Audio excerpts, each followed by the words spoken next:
I'm Jennifer Angel. This is my monthly report.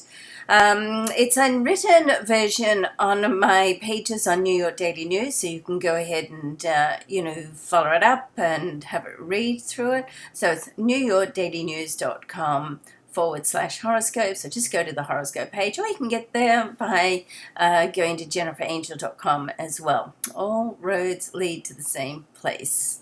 All right, so let's go through, and I've got the report up now, so I'm just going to read through it, okay?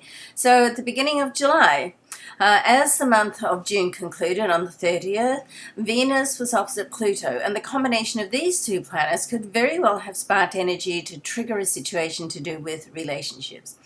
On the 1st of July, Venus interacts with abundant and expansive Jupiter in an affirmative astral aspect. So this is another reminder for us all just to keep on being positive. See the glass as half full, not half empty. This is a great time to put out to the universe in terms of what you want to attract in your life, not what you want to avoid. So once again, think in the positive, not the negative. So don't limit your thoughts or dreams or entertain negative thoughts. So it's really a good time to be very optimistic. And when Venus and Jupiter connect, you want to ride this abundant energy at its highest degree with the optimism and positivity. So, in other words, expect the best, and there's a good chance that that's exactly what you'll receive. I hope so. Now, on week 1, July the 4th, of course, July the 4th, Independence Day in USA, we have a new moon in the sign of Cancer, which means the sun and moon are both in Cancer. The sign the sun was in when the United States was born on July the 4th, 1776. So this is a positive sign, I think, of things to come. And in Cancer, it's good for money, families, and self-nurturing. A few days later, on the 6th, Venus and Mars favorably interact in water signs. These two planets, known as the love duo in water signs, the more sensitive and emotional of signs, a sexy, seductive softness of heart affairs can take place now. I like that. Venus in the romantic side, or Venus rather, is the romantic side in comforting Cancer, and Mars provides the passion in intense Scorpio. Perfect balance. The Sun and Mercury will connect in a conjunction later on the 6th, and the combined energy will help you get in touch with how you feel about certain matters. However, the very next day on the 7th, Pluto, right opposite, can set up a situation that gets you entangled with authority figures or power plays in some ways, and can end in a war of words, so you want to be careful of that. Now, be careful also of doing or saying anything that you may later regret, so you want to think before you speak, that's for sure. At the same time, this powerful connection between planets and the luminary energy can spark a situation into action, a situation that needs to move into action, and you can gain clarity as to the best way to move forward. And then a connection between both the planet Mercury and the Sun with abundant Jupiter can help to balance out the energies and provide a scene to set for positive and optimistic energy. So make use of this, and no matter what happens, know that there's always a silver lining. Sometimes you just have to wait a little while to see it. Now, week 2, July the 11th, this week, Venus, the planet of love and money, and Mercury, the communication and commerce planet, both make their way from the sensitive sign of Cancer to the extroverted leadership sign and energy of Leo. Now, as these two planets merge together later in the week, it's a good time to take control of your life, not as others think you should, but as you see things fit for yourself.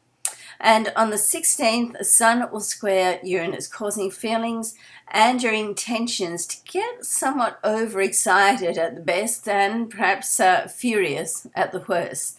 This same day, the Sun trines Mars in a favorable interaction, and the result of these two astral aspects can be that they can help to balance each other out. In fact, as Mars is often the trigger, the combined energy of Mars and the Sun can help you make decisions and put them into action in a positive way.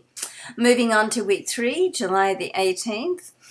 As we enter week 3, the Moon in Capricorn and Sun in Cancer, on Tuesday, the full moon in Capricorn gives you a chance to finalize outstanding tasks or issues with others so you can put them aside and get on with more important priorities.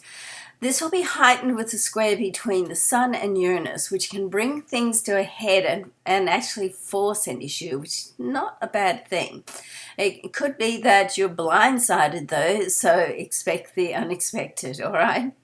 At the end of this week, the Sun will move to the sign of Leo, the sign it rules, and sits comfortably and passionately in this position. A time to shine like the brightest star you are, so step into your circle of power. Now, week 4, July the 25th, as Mercury and Uranus interact in a positive trine astral aspect, the gateway is open for effective communication to take place. Unrest that occurred as a result of last week's full moon and Uranus squaring the Sun can be smoothed over now. Let's hope so.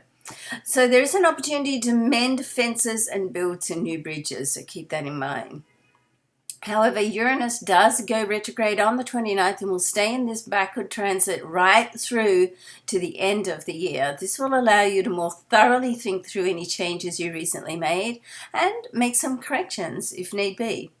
And Mercury, the communication planet, will leave the sign of Leo on July the 30th, right at the end of the month, and enter Virgo. This is one of the signs it rules, Gemini being the other, and so the energy is beneficial here, particularly with communication, analyzing, creativity, and gathering of any knowledge or details. Now, there will be more emphasis on the details with this position, that's for sure. And the conclusion, as with every month, there are supportive and challenging aspects, but now that Mars is no longer retrograde, the positive energy that is evident this month can move forward at a greater pace. There is a lot of power this month and opportunities to walk your truth and shine like the star, the brightest star you are. But it is up to each and every one of us to decide what we want in life and then to step forward and make it happen. Okay, so I hope you all have a great month. I'm Jennifer Angel. I'm going to go ahead and do my, your weekly updates now, and if you like these videos, and please help me build my subscription base and share it with your social networks. I'd appreciate that. Thanks so much. Bye for now.